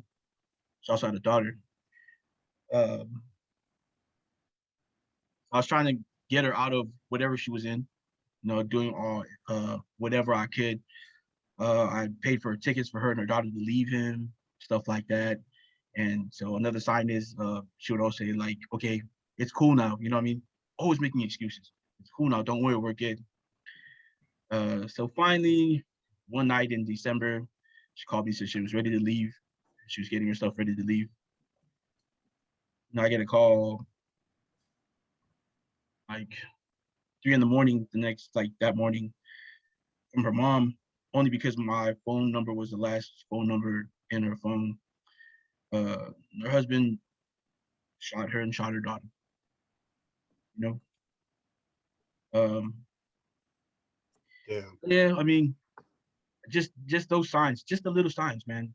She's making excuses, or if she stops doing certain things that she likes to do, she stops going to places she stops going to, and she has no real excuse of why she's doing those stuff, definitely something's going wrong back there, definitely. And if you're not, you just got to be in tune, really. And especially if it's someone close to you, you'll know the signs. If they're really that close to you and they're coming to you for help, you'll know the differences from when the abuse started, and all these things changing from when they started getting abused. Damn, brother, I'm sorry. No, yeah. Yeah, that's tough, man. I hope you're doing. Not working through too it. tough to do with, man. Damn. Yeah. Working through it for sure, and we're which is you why got us. this is perfect. You guys hit me at the perfect time, man. So this is like therapy for me to be with the two of you and then get to talk to people like Doris. Doris Two's, man, I don't even know Doris by Doris. I know her by Two. Two's been one of my best friends for the longest time. I can tell you. Two seen me through some really, really rough patches. So I mean, but she's always been there for me. And you have to have, like I said, you have to have people like Two in your life, two of you, and to that too. I mean, I know we're still talking about the red flags, but I always feel like instead of teaching our women to not get abused or to get out of a relationship like that, we got to teach our men, our boys, to not do those things. Yeah. If we're teaching them that it's not okay to do that, then they'll know it's not okay to do that. It's not a cycle anymore. You'll break that cycle. They don't get taught enough. Like Two said, we don't teach them that. Like it's a rite of passage almost. So we start teaching our young men that it's not okay to do that. You don't have to teach them like treat all these women like your sister. Treat them with respect. That's all you have to do is treat them with respect. A lot of our young men, a lot of our Polynesian young men don't do that because they think it's a joke. And then, they're taught that women are there really to make their babies and do their chores, pretty much. That's got to change. It's definitely got to be a mindset that we get out of. But also that shows, hopefully we can get more perspectives, but that shows kind of where we are as Polynesian men. Because my question was, how can we protect women? When really it's how can we teach young men not to be pieces of shit, or to handle maybe they were abused as children, to heal through that, so you don't push it out on other people, especially people that as a man you should be helping provide and protect. There's a slogan like it's not about protecting our daughters but teaching our sons, you know what I mean? So there's a lot of that pushing on, like unfortunately, like in Samoa, like there's so much funding going towards women instead of that. So we've been trying to change the narrative, like dude, it's like 80% men that usually are the abusers. So we need more work with them. We need to make sure that they're also getting therapy and not just putting them in prisons, but making sure that there's therapy and that they change and they understand what they did wrong. Because sometimes they don't even know what they did wrong because they've been raised in this. You know what I mean?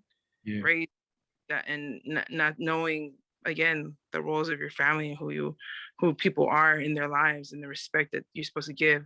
I love you so much for us, sharing that with us. It's not easy. And I've lost, a lot of youth myself.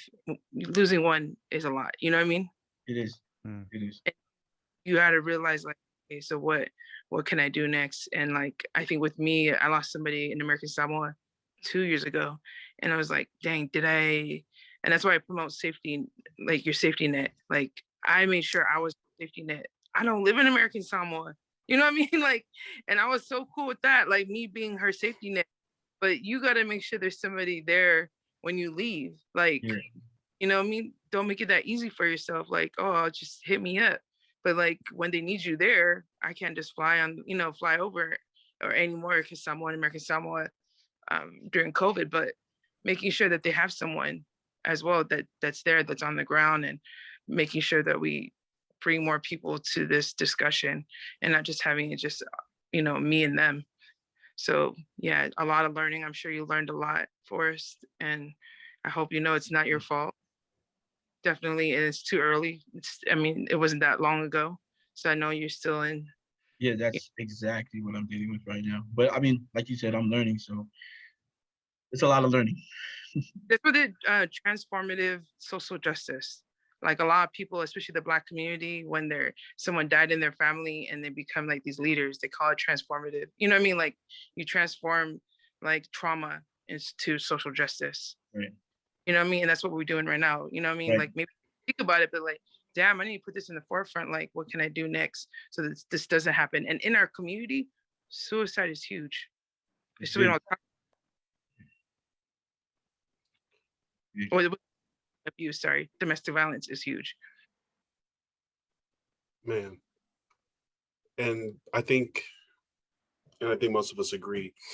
And I think Doris, especially talking about these taboo issues amongst like-minded people is going to help normalize that conversation and bring it out of the shadows really to the forefront where we can see it and deal with it, and really put our mental health and the way that these things affect us into perspective, so that we can be fortunate enough to work on healing from that. But yeah, definitely not feeling like it's your fault, man. I'm sorry, bro. Yeah, no, like if you watch my other podcasts, I always say that one thing we do, we always blame ourselves. Blame that. You know what I mean? He's the one that shot. What can I make sure that we don't build more of him, have more of him? What was the signs that he has? So that's what like, I ain't gonna make another person no fucking Uncle Bullies no more. You know what I mean? No, yeah.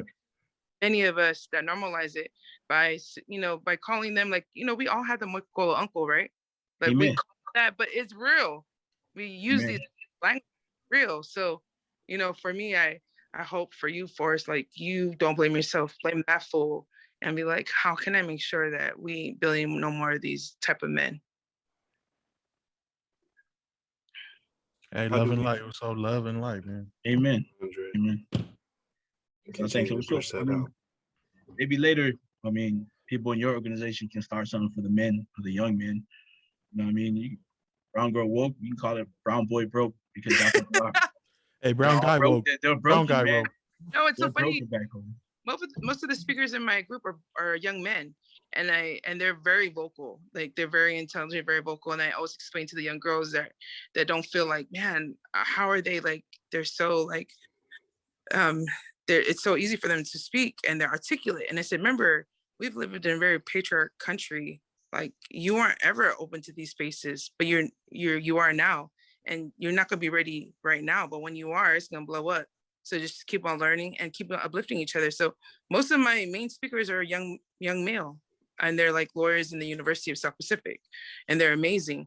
But they're good at speaking because we always make spaces for young men to speak, and it's using them to advocate for women, and then making sure that they're about it, not advocating for women and then have like a secret abusive relationship. You know what I mean? Like, I do that.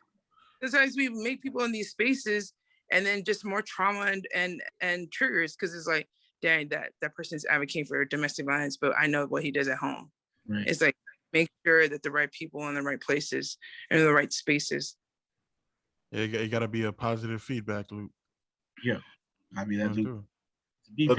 Also practicing what you preach, providing that education to provide that safe and good future, but also following through and making sure they practice what they're talking about. That's representation and transparency that is big, especially in I'd assume in nonprofits. That transparency and you got to be that. You got to be that all the time.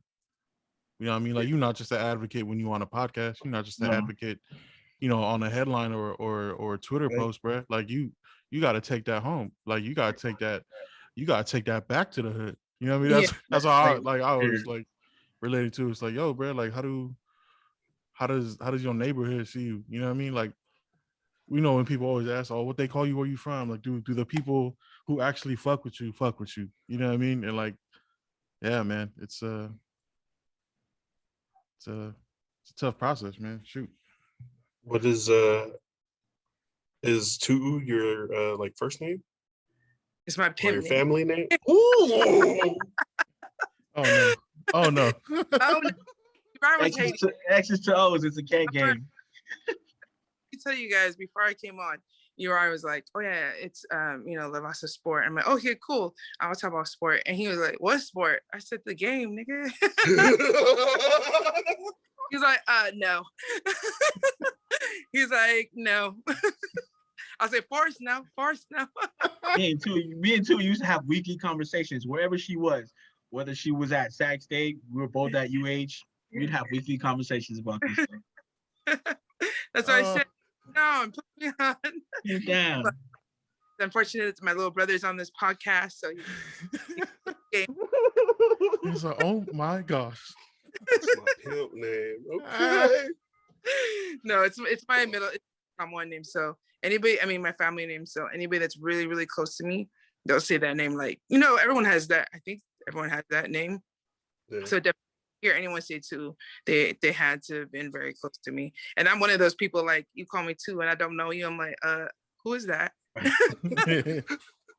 hey, be real. It's either two or princess. Yes. You know what? First, let me go through your. Oh no. Ooh, what they call You're Big good. Forest. Hey, what they Don't call you me where that. you from, Forrest? What they call you where you Don't call me from? that, man. For, I was Tu's wingman. That's what it was. Fudge. Oh, two with the good hair. yeah.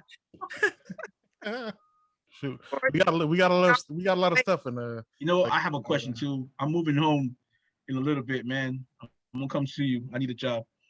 Oh yeah, come through. Yeah, Come to- I'm gonna be. When you make it to Parliament, I'll be your personal bodyguard. Security. Oh. I'll Security. be your driver. Don't worry. Yeah. I can just imagine Forrest like,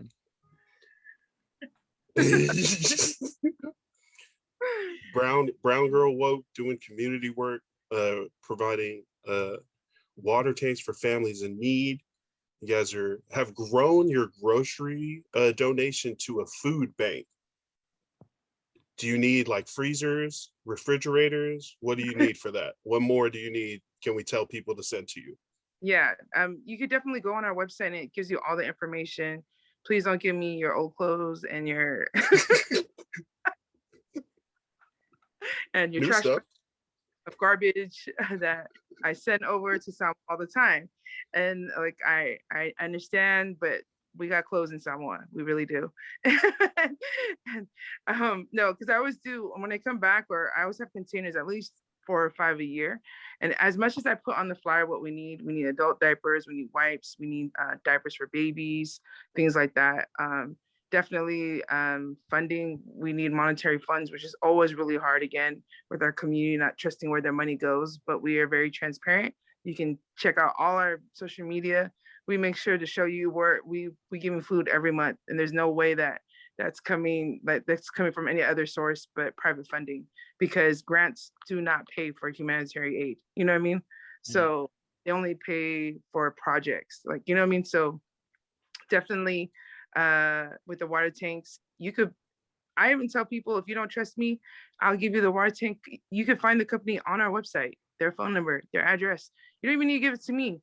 You could give the money straight to them. The only thing with us is that we make sure it goes to the family that we've been working with, and making sure that we do more than just a water tank. So any family that gets a water tank from us, they're also in our projects of getting groceries throughout the year, because these are vulnerable families. Just because they got water, they also need food, and that will help them to try to sustain themselves or self-efficient to go get a job, so they don't have to worry about so much things at home.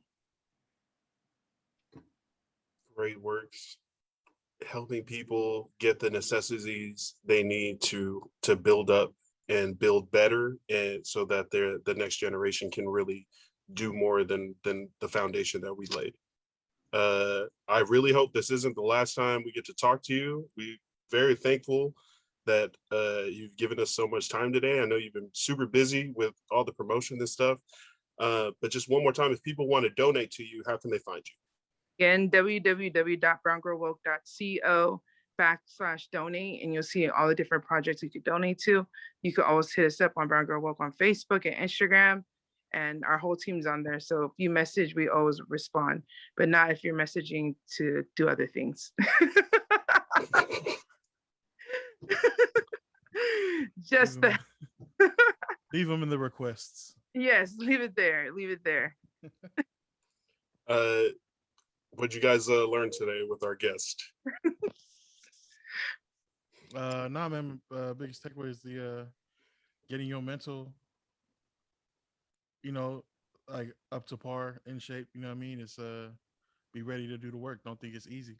I think that's one of my biggest takeaways from you too, since you've been visiting home, man. It's just that like there's a lot that goes into it. Not much of a payoff, except the fact that you're building for benefits of the next generation that you will not even see. You know what I mean? I don't know what the Alangaupu is, but like it's you plant the tree for like the next generation, right? You don't plant the tree so you can be satisfied with it in your lifetime. You plant the seeds knowing that it's going to be a beautiful thing for the next people. And man, that's that kind of perspective is super. It's really that's a tough thing, right? Because then too, the biggest thing I've been learning from you is like, yo, bro, just be a just be a hustler. Talk that shit when you go meet with these people and you plan your stuff. Don't let them bully you. You know what I mean? And I like that energy. That's almost like a Wolf of Wall Street, but with nonprofit. Like, hey, bro, like, I know what I'm doing, bro. Like, you know what I mean? Like, it's telling people like, yo, I'm here to do the work. I'm not here to satisfy anybody, or you know what I mean? Like appease other people that ain't in it for the right reasons. Man, doing good work. So I fucks with you. It's green light, dudes. You don't. They don't know. Keep up with me. That's great. I mean, hopefully that when people see you too, they'll know that this isn't a part-time thing. And if you're going to get into it, you got to be committed and be committed to the long journey, not that short journey. It's a long journey, and like you said, there'll be some times where you want to give up, but you really got to stay committed and you got to just really believe in what you're doing. And, you are the blueprint for that. I was telling Des Ali, and I know you work with Des, that she paved the way. Like when we were talking, she's paved the way for a lot of people who are trying to do the things they do. And you've done that for, man, I can't tell you how much you're doing. If you don't see it and if people don't tell you, come back to us. We'll remind you how much good you're doing, and yeah, I've been riding with you forever. So, from the beginning, I've seen things and just so proud of you. And you don't even need to hear that from people because I know you carry yourself, the way you carry yourself is, that the work you're doing. So you don't need affirmation from people because you know what you're doing. It is always good to hear though. So I'm so proud of you. Every time I jump on the computer, my phone, and I see you doing something, it gives me pride. Like if I'm telling people like, man, yeah, yep, that's my friend. That's I can tell people that and just so excited. But I hope that people know that you're about it. You know what I mean? You're committed. You weren't out there just to go back there and do something, tell people that you're doing it. You know what I mean? You're actually putting in the work, and there are people who are probably alive today because of you. There's not too many people that can say that. So anytime you need anything, all you gotta do is say the word. It's a green light. That's a green light. Oh, I love know you. whatever skills we have, they're definitely for yours for whatever you need. We're a huge fan of you and the work you do and the organization and the change you are making and the generational curses that you are breaking. And just want to say thank you again for sharing your experience with us here on this episode. Thank you.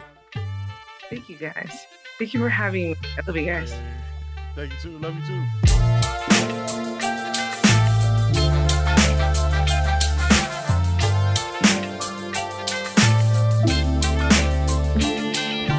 Today's show, as always, sponsored by VASA for gear that represents the South Pacific Island languages and cultures accurately and responsibly. Put on for the culture. Catch the wave at LavasaIslandApparel.com.